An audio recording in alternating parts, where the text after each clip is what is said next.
Bismillahirrahmanirrahim. La ilaha illallah Muhammadur Rasulullah. Akekho omunye onelungelo lokukhonzwa ngaphandle kuka-Allah, futhi uMuhammad uyisithunywa sakhe sokugcina.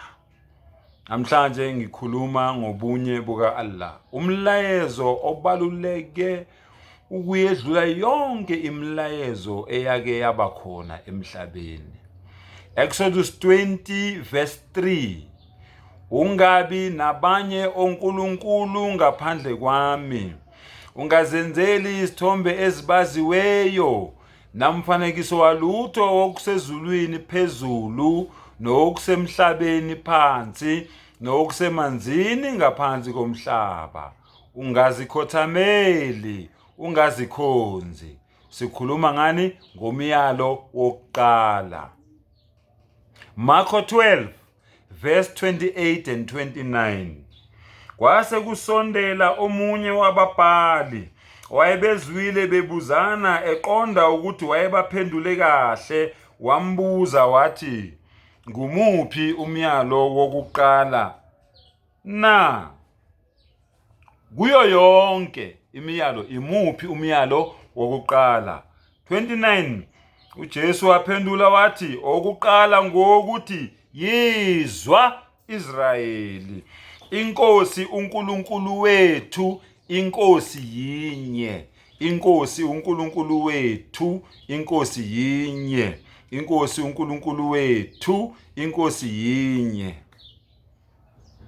Umyalo wokuqala lo ofika kuqala. Umyalo okuyiwo ohlukanisa phakathi komuntu oyikholwa nomuntu ongakholwa. Ngakho-ke mfowethu nawe dadewethu, ungakholwa, ukhihliza amagwebu, uprofete, ushumayele, uthi uneyithunywa, uthi unakho konke ongakucabanga. Kodwa mangabe uphunyuwe lo myalo wokuqala ukuthi ungabi nabanye onkulunkulu ngaphandle kaMdali wakho, ngaphandle kaMenzi wakho, usengaphandle kwesibaya. Yingako uNkulunkulu ethe umyalo wokuqala wawubeka phezulu, ngoba kuqala wona, yonke imiyalo elandelayo ilandela ngaphansi kwalo myalo. Uma uhlulwe yiloko, uma uke waba nabanye onkulunkulu, wakhonza noma yini esezulwini phezulu noma esemhlabeni phansi noma esemanzini ngaphansi komhlaba, ukuphuthile lo myalo, ulahlekelwe, ngoba wena awulona ikholwa. Leyo ngizoyibeka ngembabi cace. Uma wena ungakholelwa ebunyeni bukaNkulunkulu, awulona ikholwa. Uma wena uhlukanisa uNkulunkulu uthi uziqu intathu, awulona ikholwa, ngoba nangu uJesu lo wena omfaka ebuthathwini bukaNkulunkulu uthi inkosi yinye. uNkulunkulu wethu uyazifaka naye uthi inkosi yinye. Wena-ke othi uJesu uNkulunkulu ngoba ungomunye wobuthathu bukaNkulunkulu, uphumile ekukholweni. Lokho kumele uhlale ukwazi. Ungakaphenduki wakhonza uNkulunkulu yena yedwa, umenzi weinto zonke, umdala weinsuku, umkhonze yena yedwa, ungamxubi ngisho nesodwa seyidalwa zakhe, awulona ikholwa, awukangeni ekukholweni. Ngomhla wokuphela uyowakhumbula lamazwi ami, ngoba mawufika ethuneni, lo omkhonzayo manje, lo uNkulunkulu owanikwa yena wamaRoma manje, zonke lezidalwa zikaNkulunkulu oyikhonzayo, mawufika ethuneni angeke uzibone. Mawungangikholwa, vula incwadi kaLuka 16 uqale kuverse 19 wehle nayo, uzozwa ukuthi kwenzakalani mawufika ethuneni ungumuntu obekade engakholwa ngeqiniso, obekade engahambi ngeqiniso. Uzozwa ukuthi kwenzakalani. Uyafisa ukubuya emhlabeni uzoxwayisa abantu ukuthi hey, yekelani lo msanganeni wenzayo, ngoba nekubhuthisweni akumnandi lapha engikhona. Iyekeni lento, nikhonze uNkulunkulu ngeqiniso, nikhonze umdala wensuku ngeqiniso. nikhonze umveli nqangi ngeqiniso, nazi ukuthi umhlaba ungowakhe nokugcwala kwawo, izwe kanye nabakhileyo kulo. Uyena owawusekela phezu kwezilwandle, wawumisa phezu kwemifula. Uyobufisa ukubuya uzotshela abantu lento le engiyikhuluma manje, ngoba kuyobe sekukubhedela lapha, sekunzima ukuthi ubuye. Bese bekuphendula bethi mangabe ehlula abantu abanabo emhlabeni, noma kungavuka umuntu ofile, angeke baze bakholwa. Ngikhuluma nawe ke mfowethu, ngikhuluma nawe dadewethu, ngithi nangu umyalo esiwulethile. Ungabi nabanye onkulunkulu, la ilaha illallah. Akekho omunye onelungelo lokukhonzwa ngaphandle kukaMenzi wakho, ngaphandle kukaMdali wakho, ngaphandle kaMdala weinsuku, ngaphandle kaMvikeli wakho. Uma ngabe uhlulwe yilokho mfowethu nawe dadewethu, ngikhala kanye nawe. Njengoba sibangcwaba nje, nathi sizongcwatshwa ngelinye ilanga. Uma ngabe wena kufika ilanga lokuthi uyangcwatshwa, kodwa wena ubungakhonza uNkulunkulu yena yedwa, ubumquba nezidalwa zakhe, ubumthuka uthi uziqu yintathu, umbize ngawo wonke lamagama la angawafuni, ukhonza wena uJesu njengoba ethi ungakhonzi lutho esezulwini. Lithi iBhayibheli uJesu wenyukele ezulwini. Uthi uNkulunkulu ungakhonzi lutho esezulwini. Noma uJesu esazobuya ezemhlabeni, ithi ngisho esesemhlabeni ungakhonzi lutho esemhlabeni. Noma esefile, ngoba uJesu uzobuya azophila emhlabeni, afe, athathe unkosikazi abe nabantwana, kufika isikhathi sokuthi afe, angcwatshwe. Noma esengaphansi kwenhlabathi, uthi uNkulunkulu ungamkhonzi. Wena ke ozaziyo ukuthi unaloku wena okukhonzwa uwe, okwaziwa uwena, wazi kahle ukuthi akudalanga ngisho intuthwane, akudalanga ngisho iqabunga lesihlahla, akudalanga ngisho inhlabathi, akudalanga ngisho iphela, akudalanga ngisho impukane. Ayikho into okuyidalile, ngisho umswenya akudalanga, ngisho umkhaza ayikho nje into okuyidalile. Kodwa wena leyo nto leyo uyayikhonza, wazi kahle ukuthi lento leyo ayidalanga lutho. Uthi uMdali ungaliphathi ngeze igama lami. Awuthi ngikufundele yona uyizwe kahle. Ilapha kuDutulo lokuzana ku-Exodus 20. Ilapha ku-Exodus 20 ngikufundele yona, uzwe uMdali uma ngabe exwayisa abantu abaphatha ngeze igama lakhe. Exodus 20.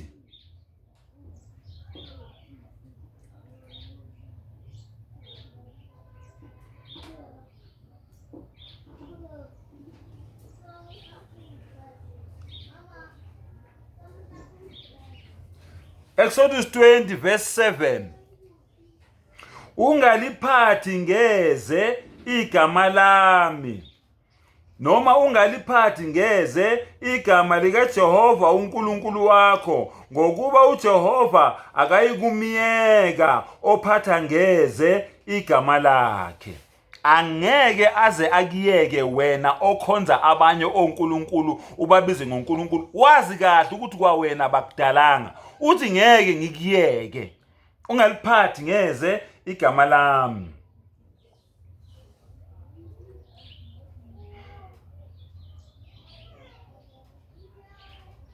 Ngakho ke bafowethu, ngiyaphinda futhi, noma ningaze ningithuke nithi mina ngidelela onkulunkulu benu, angibadeleli. Nginitshela amaqiniso njengoba enjalo ngalabo onkulunkulu benu esenibakhonza benganidalanga, bengadalanga lutho. Vele kuba ngathi ngiyadelela, ngibe ngingadeleli, ngibe nginixwayisa. Ngiyaphinda futhi, wonke umuntu okhonza ezinye izinto eziyizidalwa zikaNkulunkulu azi ukuthi lento le ngiyikhonzayo ayidalanga lutho. Funda incwadi kaJeremiya 10 uye kuverse 11.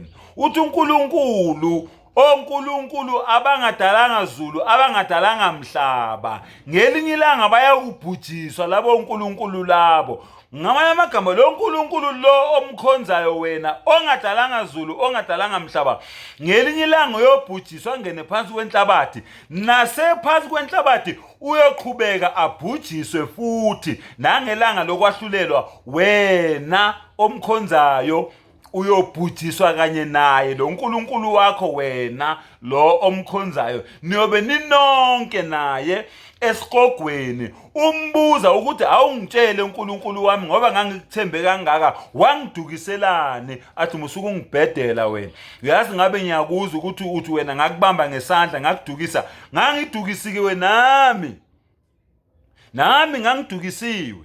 Wavumelani wena ngoba ngizange mina ngikudonse ngesandla ngenkani. Mina ngakutshela nje ukuthi kuphela ngoNkulunkulu wakho ngikhonze, wena waqhubeka nokungikhonza. Angizange mina ngikuphoqe ngenkani ukuthi ungikhonze. Angiyiboni mina into eyikhomplelelayo ngoba njengoba usha sisha sonke nawe. Manje ke please nami nginenkinga zami ezingixakile njengoba nawe uxakekile. Nawe uba uxakeka nawe esayidini lakho nami ngibe uxakeka esayidini lami. Uyobe kutshela kanjalo namhlanje lo wena omkhonzayo ombiza ngoNkulunkulu mase ninonke lapha esihogweni izimpendulo lezi azobe kunikeza zona. Ngakho ke mfowethu nawe dadewethu guquka kusenesikhathi. Nayi imbhalo ngikunikile. Akekho noyedwa onelungelo lokukhonzwa ngaphandle kukaMvela kuqala, ngaphandle kukaMveli Nqangi. Akekho noyedwa onelungelo lokukhonzwa. Ngivule la manje incwadi uIsaiah 44. Ngisakhuluma ngabo ubunye bukaNkulunkulu ukuthi mzalwane wami, mfowethu, dadewethu, vula ingqondo. Lento yoNkulunkulu abangadalanga zulu abangadalanga mhlaba izokufaka enkingeni kusasa ngoba sonke ethuneni siyaya. Sonke impethu zisilindile. Sonke ithuna lisilindile. Lalela Isaiah 44 verse 6 phezulu ithi uJehova yedwa noma uYahwe, ngoba ngintshela ukuthi uJehova into eyakhandwa amaRoma bashintsha igama lika Yahwe bathi uJehova kulungileke. uJehova yedwa unguNkulunkulu. Akekho omunye kobaliwe la kule ncwadi. Uyifunde nawe yakho Isaiah 44 verse 6. Lalela ke. Usho kanje uJehova inkosi kaIsrayeli nomhlengi wakhe uJehova Sibawothi uthi, ngingowokuqala ngingowokugcina. I am Alpha, I am Omega. Ngingowokuqala ngingowokugcina. Ngaphandle kwami akekho uNkulunkulu. Ngaphandle kwami akekho uNkulunkulu. Kungani ngambala uJesu? Kungani ngambala uShembe? Angithi nitheni namanje lawo baba laba ababili bathi uShembe uyena umoya oyingcwele ongowobuthathu bukaNkulunkulu. Akambali ngani kuleli verse? Bobabili ubashiyelana uJesu noShembe. Mangabe kuuShembe ngempela umoya oyingcwele, akambali ngani kuleli verse? Umshiyelana. Akambali ngani uJesu ukuthi mina yimi oqala bese kuzindodana yami uJesu bese kuzogcina umoya oyingcwele owuShembe njengoba nisho nje. Munye uNkulunkulu, ngingowokuqala ngingowokugcina. Ngaphandle kwami akekho uNkulunkulu. Ngubani ongabiza njengami? Another challenge. Nina enithi uJesu uNkulunkulu, nina enithi uShembe uNkulunkulu. uNkulunkulu kuphela onelungelo lokubizwa ngobuNkulunkulu, hayi noma ubani. Nange nibuza. Ngubani ongabiza njengami? Akumemezele, akubeke phambi kwami kusukela ekusekeleni kwami abantu basendulo na.